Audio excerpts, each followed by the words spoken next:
നമ്മൾ ക്യാഷ് വാങ്ങിക്കുമ്പോഴും അവരെന്താണോ പറയുന്നത് അതിന്റെ ബില്ലടിച്ചിട്ട് നമ്മൾ കൊടുക്കുകയാണ് ചെയ്യാറ്. അല്ലാണ്ട് നമ്മൾ അതില്ല നിങ്ങൾ ഇന്നത് കഴിച്ചു എന്ന് പറഞ്ഞിട്ടുള്ള ബില്ലിടലല്ല.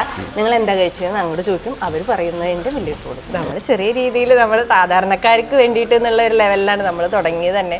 നമ്മുടെ മകനോ അല്ലെങ്കിൽ കൂടപ്പുറപ്പോ വരുന്ന ആ രീതിയിൽ തന്നെയാണ് ഞങ്ങൾ എല്ലാവരെയും കാണാറ്. വരുന്നവരൊക്കെ നന്നായിട്ട് അഭിപ്രായം പറഞ്ഞിട്ടാണ് പോവാറ്. ചിലവരൊക്കെ കൈ തന്നിട്ട് പോവാറുണ്ട്. നല്ല ഫുഡാണ്, മനസ്സറിഞ്ഞ് കഴിക്കാൻ പറ്റി. പിന്നെ എന്താണെന്ന് വെച്ചാൽ നമ്മൾ വരുന്ന ആൾക്കാരായിട്ടൊക്കെ നമ്മുടെ വീട്ടിലുള്ള ആൾ, നമ്മുടെ വീട്ടിലേക്ക് ഒരാൾ വന്നാൽ എങ്ങനെയാണോ നമ്മൾ ഇതാക്കുക അതുപോലെയുള്ള ഇതിലാണ് നമ്മൾ പെരുമാറാറില്ല. തിരഞ്ഞു വരുന്നവരുണ്ട്, ഡെയിലി വരുന്നവരുണ്ട്. അങ്ങനെ നന്നായിട്ട് പോകണം, ദൈവം സഹായിച്ചിട്ട്. ഉച്ചയ്ക്ക് എന്ന് പറഞ്ഞാൽ വരുന്ന സമയത്ത് ഊണാണ് അധികം കഴിക്കാറുള്ളത്. അതെന്തുകൊണ്ടാണ് ഊണ് പ്രിഫർ ചെയ്യണമെന്ന് വെച്ചാൽ നമ്മുടെ വീട്ടിലത്തെ പോലെ തന്നെയാണ്. വല്ലാതൊരു മസാലക്കുത്ത് അങ്ങനെയൊന്നുമില്ല. അത് വളരെ നാച്ചുറലായിട്ട് നമുക്ക് ഫുഡ് കിട്ടാറുണ്ട്. പിന്നെ എരിയിലൊക്കെ കിട്ടുമ്പോഴൊരു സന്തോഷം അത് വേറെ. ഫുഡിൻ്റെ കാര്യത്തിനേക്കാൾ ഉപരി നമ്മളോട് പെരുമാറുന്ന രീതിയുണ്ട്, അതും വളരെ ഇഷ്ടം. നമുക്ക് ഫുഡ് എപ്പോഴും മനസ്സിന് തൃപ്തി ഉണ്ടാവുക എന്നുള്ളതാണ് ഉദ്ദേശിക്കുന്നത്. അത് പൂർണ്ണമായിട്ടും ഇടത്തുനിന്ന് ഞങ്ങൾക്ക് കിട്ടാറുണ്ട്. ഞാനിവിടുന്ന് ആക്ച്വലി ബിരിയാണി മാത്രമേ കഴിച്ചിട്ടുള്ളൂ. അങ്ങനെ ഫുള്ള് ലേഡീസ് ആണല്ലോ, അപ്പോൾ നമുക്ക് നല്ലൊരു അറ്റ്മോസ്ഫിയർ ആണ് വന്ന് കഴിക്കാനും. പിന്നെ ഒരുപാട് ഓയിലി ഒന്നും അല്ലാണ്ട് നല്ല ഫുഡാണ്. എല്ലാവരും ജസ്റ്റ് വൺസ് ഒന്ന് വന്ന് ട്രൈ ചെയ്ത് നോക്കൂ. നമുക്ക് ട്രൈ ചെയ്ത് കഴിഞ്ഞാൽ പിന്നെ വരാൻ തോന്നുന്ന ഒരു സ്പോട്ടാണ്. ഞങ്ങളൊരു ഇടം തേടി വന്നതാണ്, അതും ഒരു വ്യത്യസ്തമായൊരു ഇടം. ഇവിടുത്തെ പ്രത്യേകത 4 സ്ത്രീകളാണ് ഇതിൻ്റെ നടത്തിപ്പ്. അവർ നല്ല രീതിയിൽ ഫുഡ് കൊടുക്കണം എന്ന് ആഗ്രഹിക്കുന്ന 4 പേരാണ്. ഇതാണ് ഞങ്ങളുടെ ഇടത്തിലത്തെ കുടുംബം. ഞങ്ങൾ ഹാപ്പിയായി സന്തോഷമായിട്ട് പോകുന്നു. ഇവിടെ 3 വർഷമായി ജോലി ചെയ്യുന്നു. അടുത്ത മാസം വന്നാൽ ഞങ്ങളുടെ 3ാമത്തെ വാർഷികമാണ് ഇടത്തിൻ്റെ. എൻ്റെ പേര് സരിത. നമ്മുടെ മെയിനായിട്ട് നാടൻ ചോറ്, മീന്, പിന്നെ ബിരിയാണി, ചിക്കൻ ബിരിയാണി, ബീഫ് ബിരിയാണി അല്ലാണ്ട് മീനുകൾ പറഞ്ഞാൽ ഒരു 2-3 വെറൈറ്റികൾ ഉണ്ടാവും. ഒരു 3-4 വെറൈറ്റി ദിവസം ഉണ്ടാവും. പിന്നെ ചിക്കൻ റോസ്റ്റ്, ബീഫ് റോസ്റ്റ്, ആ വക ഐറ്റംസൊക്കെ ആയിട്ട് തനി നാടൻ സ്റ്റൈലിൽ നമ്മുടെ വീട്ടിലെങ്ങനെയാണോ ആ ഒരു രീതിയിൽ ഞങ്ങൾ കൂട്ടുകാരെല്ലാവരും കൂടി സെറ്റാക്കുന്നതാണ്. ഫ്രണ്ട്സ് 4 പേരുണ്ട്. ഒരു ചേച്ചി അടുത്ത വീട്ടിലുള്ളതാണ്, സന്ധ്യ, സുഹറ, ഓമന ചേച്ചി.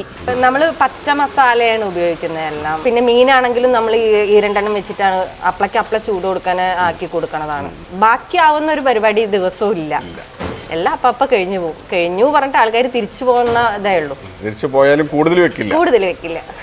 കറികൾ സാമ്പാറുണ്ടാവും, മീൻകറി ഉണ്ടാവും, പിന്നെ ഒരു ഉപ്പേരി ഉണ്ടാവും, ഒരു കൂട്ടുണ്ടാവും, അച്ചാറുണ്ടാവും, പപ്പടം ഉണ്ടാവും. ഇതിൽ നമ്മൾ ഉപ്പേരിയും കൂട്ടും എന്ന് പറഞ്ഞിട്ടുണ്ടെങ്കിൽ നമ്മൾ ഓരോ ദിവസം ഓരോന്നായിരിക്കും വെക്കുക. ദിവസം ഒരേ ഇതാവില്ല. ഒരു ദിവസം കാബേജ് ആണെങ്കിൽ ഒരു ദിവസം വഴുതനങ്ങ, ഒരു ദിവസം കായ, ഒരു ദിവസം ബീട്രൂട്ട്, അങ്ങനെ ഓരോ ദിവസം നമ്മൾ മാറ്റിയിട്ട് വെക്കും. എങ്ങനെയാണ് ഊണിന് ചാർജ്? ഊണിന് ചാർജ് 60 രൂപ എടുക്കുന്നുള്ളൂ. മീനിന് എക്സ്ട്രാ. അത് നമ്മൾ അന്നത്തെ മാർക്കറ്റ് വിലക്കനുസരിച്ചിട്ട് ഓരോ ദിവസം മാറി പോകുന്നതാണ്. ബിരിയാണിക്ക് 110 രൂപ, ചിക്കൻ ബിരിയാണിക്ക് 110 രൂപ, ബീഫ് 120. ചിലപ്പോൾ ദിവസം ഇല്ലെങ്കിലും 2 ദിവസം കൂടുമ്പോഴെങ്കിലും കഴിക്കാൻ വരും. അവരിൽ നിന്ന് പൈസ ഒന്നും വാങ്ങിക്കില്ല. ശരി മോളെ പറഞ്ഞിട്ട് പോകും. നമുക്കതൊരു സന്തോഷം, ഒരു തൃപ്തി. അതൊക്കെ ദൈവം കാണുന്നതല്ലേ. നമ്മുടെ ലൊക്കേഷൻ വരുന്നത് ഈസ്റ്റ് ഒറ്റപ്പാലത്ത് അറേബ്യൻ ഗ്രിൽ ആൻഡ് ഫ്രൈയുടെ നേരെ ഓപ്പോസിറ്റ് വരുന്നതാണ്. ഇടത്തിലെ ഊണ് വന്നിട്ടുണ്ട്.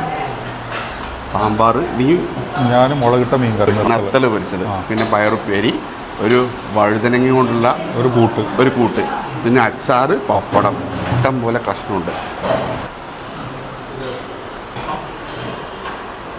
എങ്ങനെയുണ്ട് മീൻ കറി? വീട്ടിൽ വെക്കുന്ന അതേ മീൻ കറി. നത്തൽ പൊരിച്ച് എടുത്തിട്ട് ചോറിന് മേലെ വയ്ക്കുക. എന്നിട്ട് ചോറും നത്തലും പടം കൂട്ടിയിട്ട് ഇങ്ങനെ കുഴയ്ക്കുക. അങ്ങനെ എല്ലാറ്റിനും ഒരു നാടൻ ടച്ചാണ്. ഈ ഫിഷ് വറുത്തതുണ്ടല്ലോ, ആ ഫേവും കൊണ്ട് എന്താ ഉണ്ടാകുക അറിയാം? ആ ഫേവിൽ മീൻ ജ്യൂസി ആയിരിക്കും. നത്തൽ പൊരിച്ചതിനൊക്കെ ഭയങ്കര ടേസ്റ്റ് കേട്ടോ. ഈ ലൊക്കേഷൻ വരുന്നത് ഈസ്റ്റ് ഒറ്റപ്പാലം അറേബ്യൻ റെസ്റ്റോറൻറ്റ് ഓപ്പോസിറ്റാണ്. അപ്പോൾ ഓക്കെ.